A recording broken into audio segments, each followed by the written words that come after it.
Howdy there, folks. Good day to you guys. Welcome back to the channel. Glad you guys are here. I am super glad to be here as always. We're about to climb into what looks like a 2007, 2008 Hyundai. I believe that's a Santa Fe.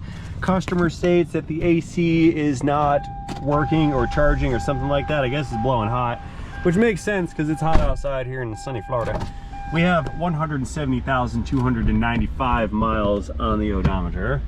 And let's verify our customer complaint here real quick. Let's turn it down to low. Kind of has some cold air to it. Yeah, maybe not. Well, it feels a little cool, but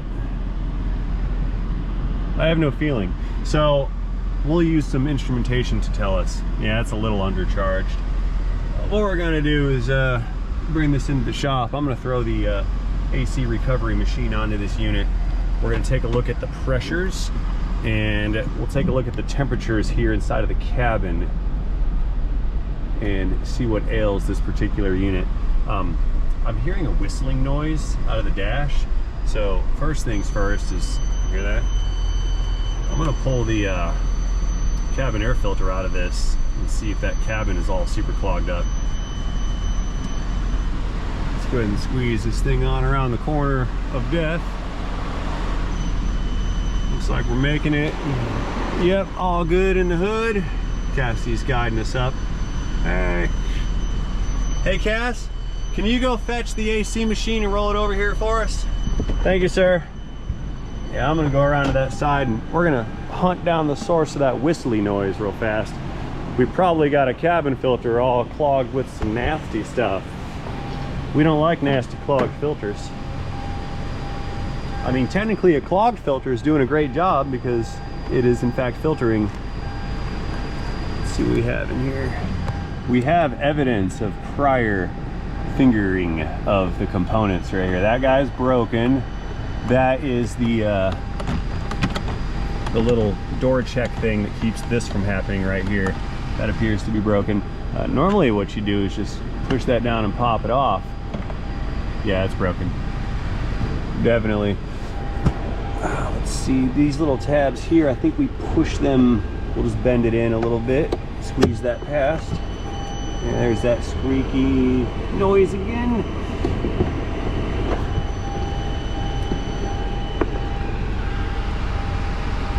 Now, these hinges,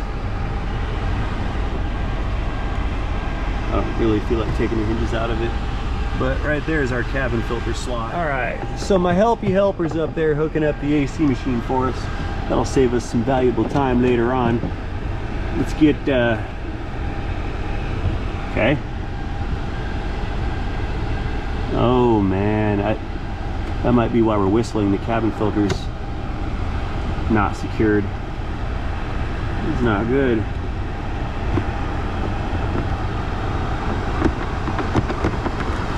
What's his problem with filter cartridge?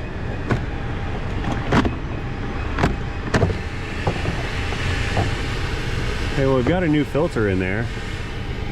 I think that whistle noise was because of these tabs are broken off and this thing wasn't seated fully. Do you see this gasket right here? Yeah, I'm no longer hearing. Yeah, I am. Hang on.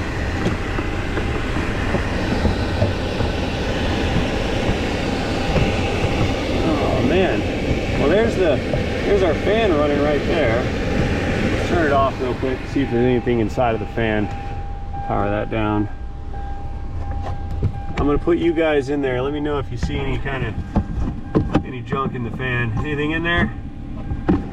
What's that in the corner?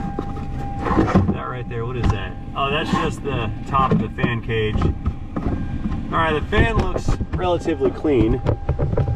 So that's not the source of the whistling noise. Let's fire this thing back up.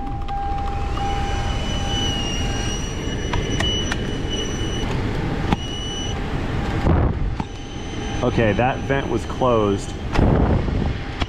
That's our whistle noise. All right. Okay, non-problem has been found and solved. That's fine. This is sort of an issue. I don't really care for that because it can come out. See, now we're whistling again. It's not the greatest fitment on that filter. We may be getting a new one here.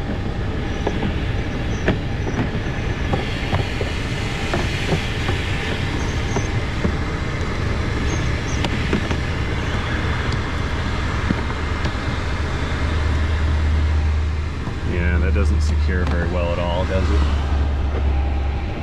I'm gonna see if I can't locate another filter that has the clip still on it, because there's an air leak right here. You can't see, sorry.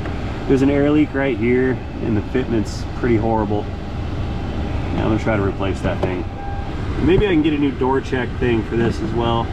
Or perhaps I can fix the one that's in there. Let's see. Doubt it. No, because the retainer thing is busted.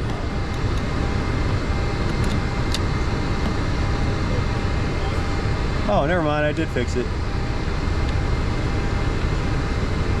Put some glue on there or whatever. Okay, so that's been solved. Let me put this back on and just make sure. Yeah, see, I pulled it back out. Scheisse.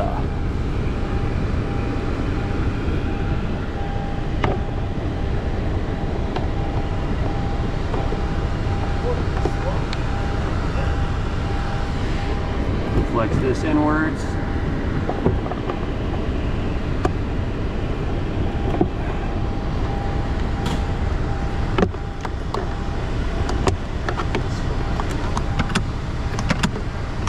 Yeah, that's not very effective, even though I kind of fixed it. It's a little better-ish. Yeah, this thing's still pretty defective. Okay, let's hop on out of here, go around and check on the machine. Hey, got this valve on real good. What's it doing? The load valve, tightness. Oh yeah, is it like 100 foot-pounds of torque for a plastic cap? Yep. Can you get it? No, that's why I grabbed No, this. hang on, let me. It didn't work. Yeah, never mind. No, not those ones, not those. Those are not the appropriate device at this current point in time. So let's use, guys, which one should we use? Meeny, miny, mo. There we go. Okay. That's what we're looking for. Yes, they did. Such overkill. Wow. I guess they didn't want it leaking. Yeah, It is leaking because I heard it go psst.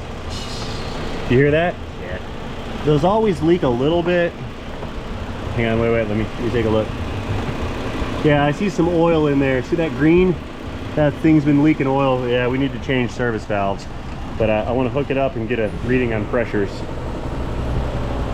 Make some space for your, no, wait. See how this is tightened all the way down? Oh. That means that little pencil is sticking out. So when you go to put this on, you have to fight the pressure. Yeah. So unscrew these. This one's all good. This one's That one's already on there. Yeah. Unscrew them. Yeah. Then just kind of pull it up. Yeah, like that. I knew you were reaching, but I was displaying, so I wasn't going to give it back to you. So now, tighten that down to open the valve, but only until it stops. Okay, you don't want to like put torque on it, because you'll just strip the threads out in the thing. Yep, now you got pressure coming in. Go ahead and do your high side.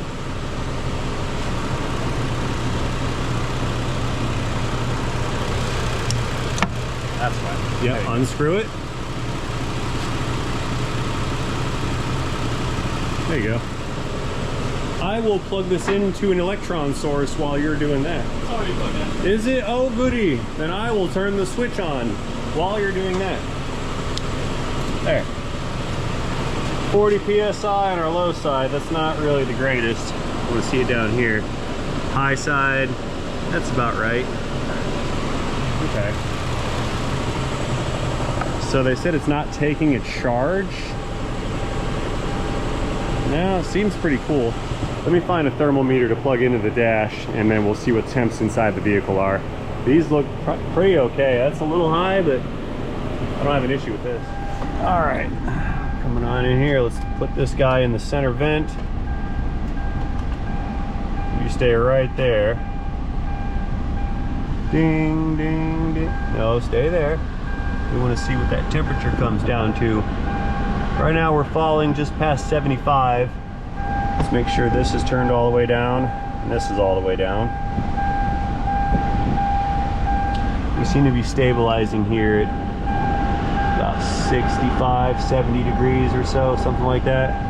I don't know if the cam's picking up on the small lettering inside of that thing. It may not be. Yeah, we're about 65 right now. I don't think that's gonna cut it. We're on recirculation. Let's put all the windows up and leave this alone for about 5 minutes, and we'll see what center vent temps reach in a moment here. Let's turn this one closed. Yeah, about 62 right now. We'll come back into the cabin in a moment. A few moments later, I'm returning to the cabin here, and our center vent temp is 60 degrees. That's insufficient cooling. So I want to establish a few things. We need some points of data here. Number one, let's find out how much refrigerant is inside of the vehicle. We had found a small leak at the low side service port, right? So let's go ahead and do a recovery on this. What the machine is going to do is take all the refrigerant out of the AC system. It's going to put it out back in a storage tank, and more importantly, it's going to weigh the storage tank before and after. That way it's going to tell us how much refrigerant in pounds, that's units of weight measurement, how much pounds we have recovered. We're going to compare that measurement to the poundage required in the vehicle. So in this particular case, it looks like max pressure is 1.38 pounds, and if it's got rear air AC, max charge is going to be 1.93 pounds. So let's go around to the back of the cabin. Now, when you're talking about dual AC systems, just because there could be vents in the rear of the vehicle doesn't mean it has rear AC. They usually, see there's some, they usually are only designated rear AC or like dual zone when there's a controller back here for the rear passengers. So you'd find a controller up top, or usually right here in the center console. Since we do not have a controller, this is a front AC only vehicle, even though it does have vents for the rear. How uncomfortable is that, man? You only get one vent if you're the guy in the back. Like, ooh, that's a rough one. But that's what happens when you're the guy in the back. So that tells me that our spec is 1.38 pounds. Now, typically the systems will underperform when they're at about 50% charge. There's no longer reserve capacity in there to make up for any extra heat load, and at 50% the system just does not have the heat transferring capability to cool the cabin off or to produce cold air. So by the time we're discharged here on our pressures, we should see maybe 0.8, 0.9 pounds is what I'm thinking. It's going to be a little low because we're already pulling refrigerant out, and we're at 0.6 pounds. I think we're going to end up being low on charge on this one. So let's let the machine finish what it's doing, and we'll come back and recheck the numbers in a moment. Okay, insert foot in mouth. Look at there. 1.686 pounds of refrigerant is what I recovered out of this unit. And going back to spec, the front is a 1.38 pounds. So this thing was overcharged. That is not okay. That's worse than being undercharged. An undercharged system will still work. An overcharge, meh, not so much. So here's what I'm gonna do. Since we know that this little valve here had a leak, we're gonna yank these valves out. We're gonna charge this system with the appropriate amount of charge, and then we'll see how it performs. I hear pressure in there. Why do I hear pressure? That's just a little bit of pressure. Not worried about that. Under pressure. Just kidding. Oh, you know what? That's not pressure. It's under vacuum. Hold a slight vacuum. Yeah, let's find some valves here. I don't need that. Goodbye. open up tray number 3, and that's going to have 2 service valves in it. It's actually got a couple hundred service valves in it, but these are the 2 that we need. Put that thing back away where it belongs.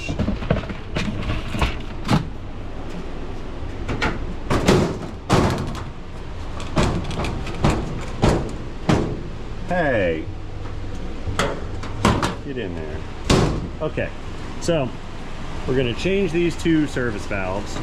We're going to install the gravity, no! We're going to install the appropriate amount of refrigerant and then recheck for center vent temps to determine if an overcharge was the cause of this thing underperforming.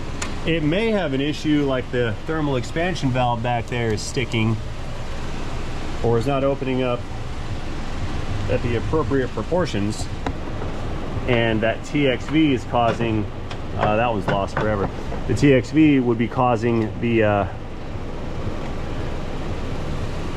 cooling problem. That's not coming out. The screwdriver's turning. Try this one. But we don't know that because the refrigerant quantity is incorrect.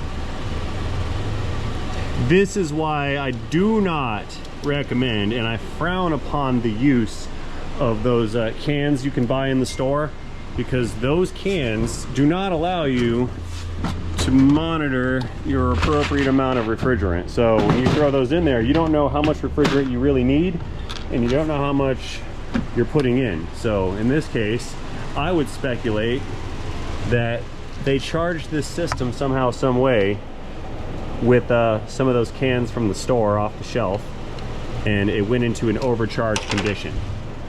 Or somebody with a machine did it, and they either entered the wrong quantity because they thought it had rear air, and they put in 1.9 pounds and then it leaked down to the 1.6, or their machine was not accurate. So what we do now, since we opened up the system, there's some air that went in there. Now, air contains moisture. Moisture is made out of water, and we cannot have water in our HVAC system because water turns to ice, and we don't want to have ice inside of our lines because then the system will not work. So we're going to put this into a vacuum. As we lower the pressure inside the AC system, any moisture that's present is going to boil out and turn into a gas, and in which case the machine will process that and remove it. Then we have a clean, dry vacuum system that we can then install the charge into. So I'm going to give this thing 10 minutes. We're going to vacuum the daylights out of it, get rid of all the moisture inside because we don't know who's been in there and what happened. So we're starting fresh with a good baseline, and then we can proceed to diagnose. So basically where we're at is, if I put refrigerant in there that's the correct quantity and that refrigerant and the system is still underperforming, then we can look at some actual components. So while that machine's doing its work, I'm gonna run some cars in the parking lot and back some things out. I'll be right back. You guys don't go anywhere. 10 minutes later, the vacuum is complete. Been watching the gauges for a little while here, and we do not have a large leak present at this time. If you start to see that vacuum gauge creeping back up towards 0, that means air is seeping its way back into the system, and that's indicative of a leak. We don't have a large leak. We could still have small leaks, but that has yet to be tested. Right now we're trying to check on system function, not so much leakages. So we're gonna go ahead and charge this guy. Do not save anything. We're going to charge it up with, again, 1.38 pounds refrigerant. That's maximum, or 625 grams for the metric folks. This is in pounds right here, so it's going to be 0.138 pounds. Confirming 138 pounds, yes and yes. Sending it through the high side line. That's the red one right here. So now, once this charge is complete, we'll restart the system, get it all chooching and rock and rolling again, and then we'll check those vent temps. Okay, we're getting there, 1.272, so it's finishing up. Now you'll notice our low side here, we're hanging out at 95 PSI.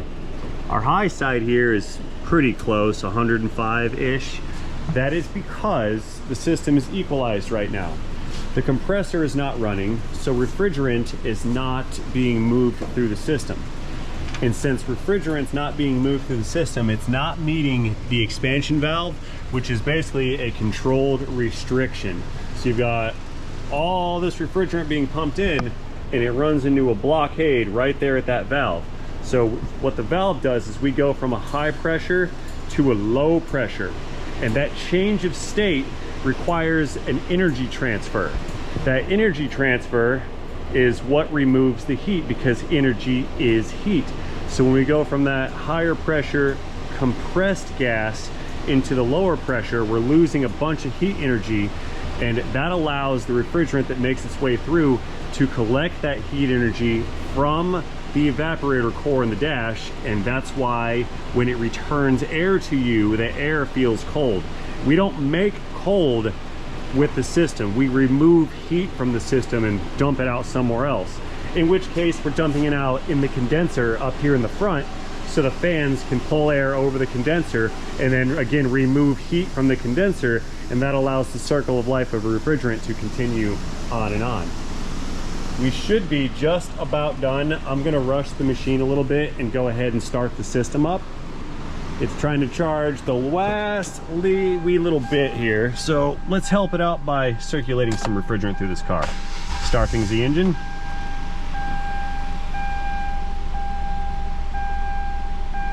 Let's go ahead, power on the AC.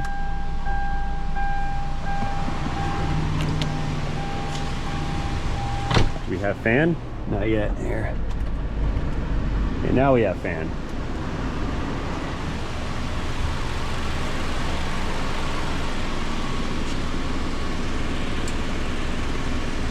$1.296 pounds. We're almost there.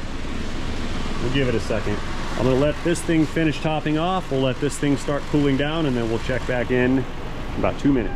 Okay, I've been hanging out for a few minutes now. My center vent temp has just crossed under the 60-degree mark. That's with the windows up and the doors closed, sitting at idle. What we're gonna do now is I'm gonna have Cassidy run this thing up to about 2,000 RPM and hold it, and we're gonna go out and observe the gauges. I'm gonna show you what this thing's doing. So first we're gonna see the gauges at idle, and he's gonna run it up, hold it for a minute, and we're gonna watch what the gauges do, okay? You got it? He's got it too. He heard it. I heard it, you heard it, he heard it. Yep, I'll let you know. So coming over here, back to our unit, we've got 30 PSI on our low side with the correct charge. That's what we want. We got 200 PSI up here on the high side. Go ahead, 2,000 RPM and hold it. Watch this. Keep holding it there. Yep, just hold it. High side bumped up. Low side suctioning down to 25 PSI. And our high side is dropping. It's no longer producing pressure. So why is it doing that? All right, you go ahead and cut it out. You're good. You're good. The reason that it's doing that is there is a restriction in the system. Now, there's supposed to be a restriction at that TXV, and I think that's where it's at because it has a change of state when we give it throttle. What I think it's doing, go ahead and shut it off for me. I think that there's a restriction here. The compressor is suctioning too high on the other side. Look how long it's taken to equalize too. Where the compressor is pulling a suction on the low side, trying to get more refrigerant to pump. It can't pump that refrigerant, therefore it cannot achieve the pressures up here like 250, 260, 275, what we're looking for. We can't get the appropriate pressure up top, and we're getting a suction down low because we have a restriction. The compressor is doing its job. The compressor I think is fine. I think we've got a problem with the expansion valve. I mean, look at this equalization rate. It's still barely creeping up. That is supposed to have a controlled restriction in there, but this is too much. We have a faulty TXV. So I'm gonna order one. We're gonna slap the thing in there. We're gonna recharge it again and then see what our pressures are gonna look like. So let's go ahead, no snapshot. Turn off the vehicle. We already did that, whatever. Disconnect, high side, no. Yep, let's go ahead and recover it, get the part ordered, We're gonna swap it out. Pretty easy swap out, I think. We just have to pull that one apart, pop the thing out of there. 2 bolts here, 1 bolt there. This thing's super cold right here too. And then the thing pops off the evaporator. We'll put the new one on, recharge it, and check it out. Now, this is the opportunity where customers can get screwed, because what someone would say is, hey, we don't have enough pressure over here on our high side, you need a compressor. Then they're gonna say, hey, if you want warranty on your compressor, you gotta buy the compressor kit. The compressor kit comes with a new compressor, obviously. It's gonna come with the expansion valve, and it's going to come with a condenser or a receiver dryer pack for the accumulator. Those kind of two are synonymous with each other. That's why I used both terms in my vernacular. But there's a receiver dryer, there's the controlled restriction, which is the orifice tube or the TXV, then there's a compressor. So if somebody were to diagnose this properly, effectively they might sell you a $1,500 compressor kit. They're gonna fix the problem because the kit comes with the TXV, the expansion valve that goes with it. But I don't think this thing needs a compressor. The compressor seems to be doing its job. If it makes pressure, it's compressing. The only time I think a compressor is no good and it's making pressure is if it's got a leak, or I lost my train of thought.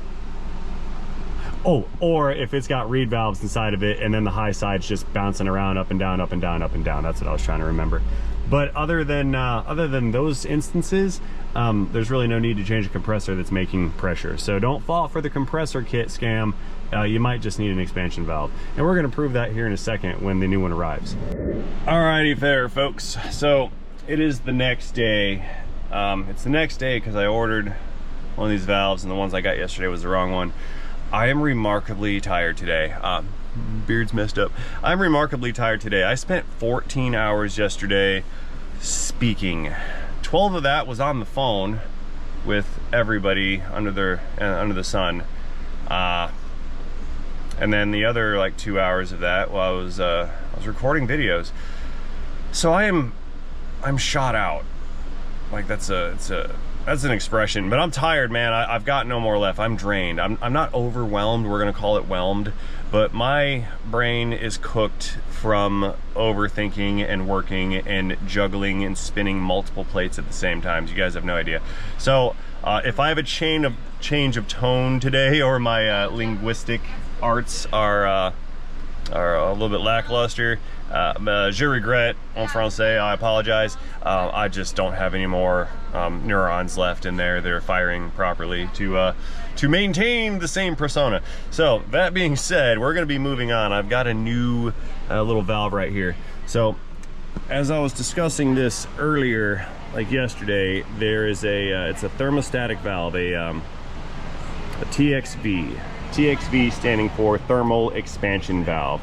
So basically the way this works is this little device up here is temperature sensitive, and as temperature changes, it's going to move that little pintle up and down right there, and that pintle is going to create the orifice to go from our change of state from our high pressure to our low pressure. This device is where the cold is created. Now the orifices inside of there are quite small, and if you get a piece of debris in there or some corrosion, maybe you get some wear from this valve running up and down, it won't seat fully or it won't open fully, and we can get these kinds of problems with our AC system. So I'm going to take the old one out, slap this new one in. Coffee 2.0. Yes, I need this, very much so, very much needed. Thank you. But anyway, we're gonna take this TXV right here and get it slapped in. We're gonna recharge this one more time. I'm going to expedite the remainder of this video because we've already seen much of the operations that I'm going to do, but we have not seen the thermal expansion valve being removed yet, so let's go ahead and do that. Now, we've got the 2 bolts here that run through, that bolt this to the evaporator inside of the dash, and then we've got this one right over here on the side. That's the one that bolts this manifold line assembly onto the expansion valve. Oh, by the way, did you guys hear the news about the GM recall? They changed it again, and it appears that putting 040 oil in engines that are blowing up is not going to be an acceptable solution. I wonder who saw that coming. Everyone besides corporate, maybe. I've got a copy of the updated recall on the 6.2 L87 engine blowing up failure, and I'll make a similar video about that recall. Oh, there's pressure in here still. What happened? The machine gave me some pressure. I heard it weeping out. I thought I recovered this. Yeah, I told you, my brain's not right. So anyway, I'm gonna make a video outlining the update on the recall, and they changed their mind very quickly regarding that 040 oil. Let's get this one unclicked right there. Okay, at least now everything's kind of loose. Now, people were asking me why I was kind of so up in arms over that 020 to 040 engine oil viscosity change that GM was talking about. And I'm so upset about it because, number one, I consider that a kick the can down the road kind of measure. Let's, like, you know, just let's pretend, let's put a band-aid on it is what they did. But more importantly, what they did is they went back on their own recommendations to try to flatten the curve, so to speak, on all the cars coming into the dealerships that people wanted new engines on, or they wanted buybacks on their trucks. I think GM was trying to quell the surge of that, and it was a half measure. But what it did is, if you look at it like, if 40 weight oil was the solution, then that means the manufacturers are knowingly installing thinner weight oils because of CAFE emission standards mandates. So basically what that does is tells me that the federal mandate from the EPA is causing the manufacturers to build lower quality products deliberately, using lower quality or the incorrect oil deliberately, and that the product focus was never based off of longevity or value. It was based off of mandates, and that's not a good way to build an $80,000 car. So when you guys asked me why I was so upset that they decided that an oil change was going to fix the problem, that's why, because it was so much bigger than just the idea of using a thicker oil. They know what kind of oil is best for the engine for longevity, and they also know what kind of oil is best for the engine for for fuel economy and emission standards. And they did it for emission standards, which kind of goes hand in hand with fuel economy. I was working the machine over there. So they kind of got caught by their own actions. And like I said, from my point of view, they've been knowingly recommending the wrong oil if 040 was the case. Now, I'm still in the camp that we shouldn't be running 0 weight and 20 weight and 016s and 08s. I think there's a 08 oil out there now. I don't think we need to be running engines with that kind of oil. I don't care how good the oil is. I think a little bit thicker oil would be fine. And so this is a scale issue. See, we have to think of this in terms of scale, okay?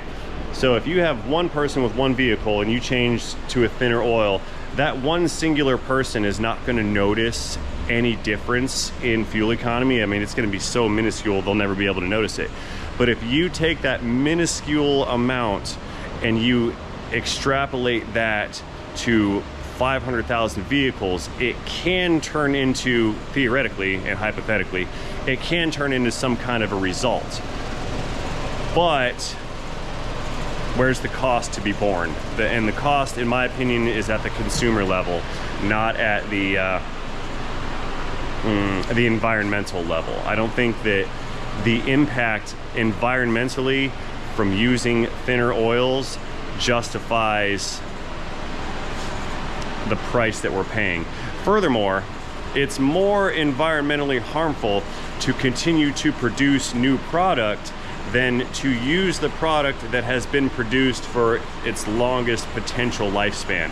So this is unquantifiable because the studies aren't there, but having cars last half as long so we can make new cars is not good for the environment.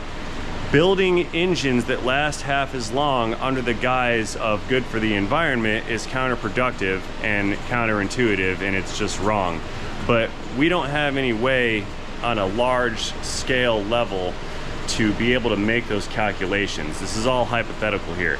And I think we're doing it wrong. I think it's a good concept on paper, kind of like communism, but then when you try to apply it in real life, it doesn't work. And I think that's why I'm so upset over the oil issue on these engine failures, particularly surrounding GM and this particular recall. Okay, the pressure has been relieved enough to continue disassembly.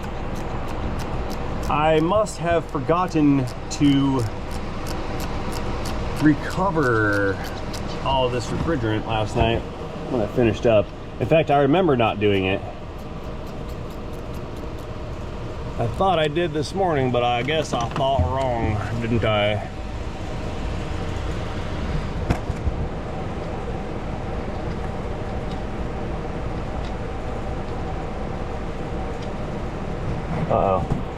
I got myself in a pinch here.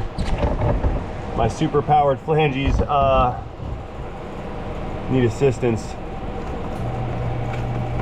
Oh no, I'm gonna drop it, you guys. Oh no,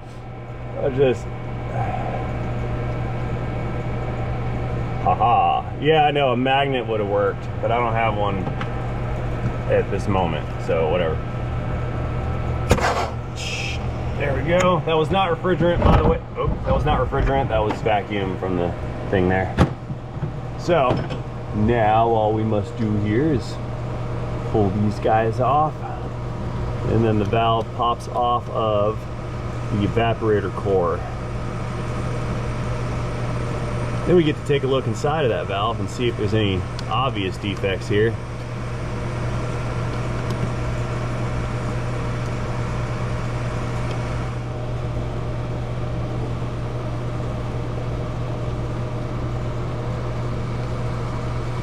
I love that zero drive, man. It's so smooth on its backlash because there is no backlash. It's great for this kind of stuff.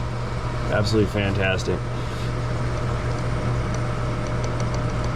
Here we go. All right, there's my other bolt. So now we just get a hold of this valve here and wiggle it back. Let's see what we have here. All right, yeah, nothing obvious. Bit of black stuff in there. That's a compressor internals, maybe. The Fords would get that. If you saw that on the old Fords, like the Crown Vics back in the day, it meant you had a compressor failure because there was like a Teflon coating or some kind of black in color coating inside of the compressors, and when you saw that, it was an indicator of a compressor failure. Yeah, those O-rings are squared off too. We need new O-rings. Okay, let me find my kit. My O-ring kit. That's not it. That's the orifice tube kit. Here's the O-ring kit. Oh no! Fan action. There. So we'll come over here and peel off the old ones. Don't drop them. We gotta size them with new ones.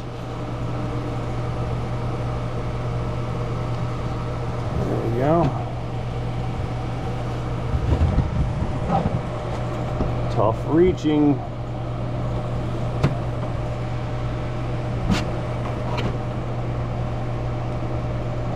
Yeah. Okay. Let's get these units swapped out.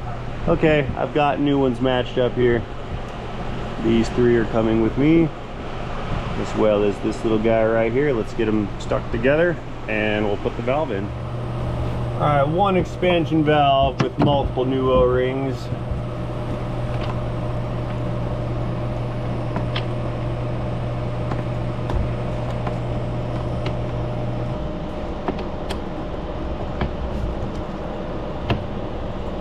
There we go. Throw some bolts in it.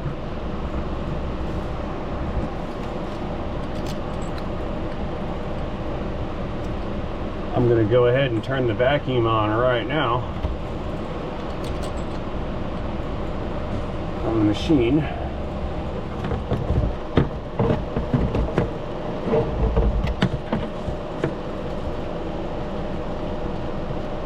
Come on. Half this video is, I said video. Man, half of this video, my jaw muscles are broken from speaking. Half of this video is me turning this bolt. I feel bad. Should probably cut scene and just get to the good part. What do you guys think? Coming in here with a curvy 12mm.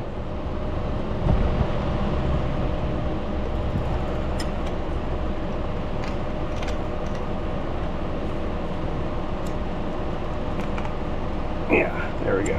All right. Installation of the component is complete. Let's do our vacuum one more time. See you in 10 minutes. Okay, I've got the charge being installed as we speak. I need to find the keys to this car, which are probably in the door because we closed the door last night with the windows up. Let's start this thing up, get the system chooching. Let's see where our temperatures land. AC on, fire it up, turn it down, crack windows so we're not locked out.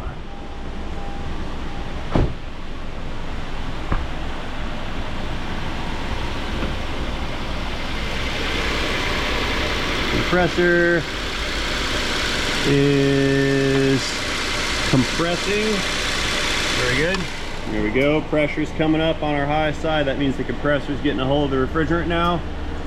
I did a low side charge this time because the last charge was it's taking a real long time to go into the high side.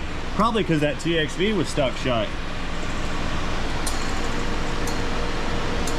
Okay, well, with most of a charge installed, 225, 30, so we've got good pressures again. We have good pressures again. Okay, center vent temp is about 64 degrees and it's on its way down. 62 right now. Let's give it a couple minutes. I'll let it stabilize. Start pulling some heat out of the cabin here. We want to have it on recirculate. That's good. Yeah, it's 85 degree air inside of the cabin right now, so it's going to have to pull some of that heat out, get it down into the 70s before we start to see real cold center vent temperatures. 30, right on 30. This is good, good, good. Okay, that fan is running. That fan is running. Because remember, we have to pull the heat out of the condenser as well. All right, coming back to our machine. 29 PSI the low side. We're, wow, 175. Look at the valve. Look at the valves opening up right there. See that? It was open. The valve's closing a little bit for some more cold, and we got some high side pressure climbing. Yeah, that was a little low right there, but we're still coming up. 32 over here. Let's go check center vent temp and see what it looks like in there. Colder than 60, please, because we started off with 60, and hey, we're in the 50s. Let me get a light. And we're at about 51 degrees right now, so we got 10 more degrees out of it. Let's give it our standard 1800 to 2000 RPM throttle hold. Looking at the pressures up there, we're seeing about 225 high side and about 30 on the low side, which is where we want. And we're starting to see that 50 tick down, slowly coming down. I think we're in good shape here. This is dialed in pretty nice. Shut up. There, that was my fault. Yeah, this is dialed in pretty nice. So I think we got to see what happens when the expansion valve does not do its expanding like it's supposed to. The thing definitely was sticking on some level. Put that stuff back. Here. Now, this broken clip I found out is part of the tray for that filter in there, so I will not be able to replace that. I don't have one readily available. I did stick that in there enough and wrapped a zip tie around it to kind of hold the thing shut some, so I do not think that we're gonna have any air leaks coming out of that cabin air filter that we checked out yesterday. Okay, at 50 degrees, I'm good with this. We've seen a change in status on the vehicle. We found a defect and we found a leak. We talked about overcharging using the ready-made cans from the store.